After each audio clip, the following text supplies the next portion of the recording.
Last week నేను ఒక కొత్త పని చేశాను. నాకైతే క్రేజీగా భలే అనిపించింది. కాలేజ్ అయిపోయిన వెంటనే ఫాస్ట్గా అలియన్స్ యూనివర్సిటీకి ర్యాపిడో బుక్ చేసుకుని వెళ్ళిపోయాను అనమాట. ఎందుకంటే అక్కడ ఒక ఫెస్ట్ జరుగుతుంది. నేను మామూలుగా నా కాలేజీలో జరిగే ఫెస్ట్కే పోను, ఇంకా పక్క కాలేజీలో జరిగే ఫెస్ట్కి ఏం పోతా.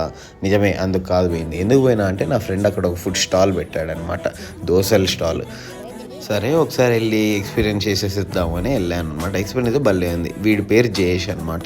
అలియన్స్ కాలేజ్లో అని చదువుతాడు. ఇంకా పోయినాం కాబట్టి కలిసేసి అలా 2-3 రౌండ్లు వేసుకున్నాం. మధ్యలో నేను ఒక డబల్ ఎగ్ దోశ వేసా, భలే ఉంది టేస్ట్. జనాలు అయితే ఫుల్గా వచ్చారు భయ్య. ఇంకా మా ఫ్రెండ్ అయితే చూడండి డైలాగుల పైన డైలాగులు చెప్పుకుంటూ కూర్చున్నాడు. ఈ స్టాల్ పేరు రాయలసీమ రుచులు అనమాట. చాలా మంచి రెస్పాన్స్ వచ్చింది. మేము 2 days కలిపి ఒక రఫ్ ఫిగర్ ఎస్టిమేట్ చేస్తే అది ఒక రోజులో వచ్చేసింది అనమాట. వీళ్ళు చూడండి క్యూటీస్, చాలా బాగా సపోర్ట్ చేశారు అబ్బా అందరూ. ఇంకా నేను బాగా టైర్డ్ అయిపోయినాను. 2 days వెళ్ళాను అనమాట. తర్వాత రోజు వెళ్ళింది నేను చూపిస్తాను రేపు. ఇంకొక వ్లాగ్లో పెడతాను, ఇంకొక షార్ట్లో పెడతాను. ఇంకా లాస్ట్లో ఫ్రూట్ బౌల్ వేసేసి ఇంటికి వెళ్ళిపోయాను. సరే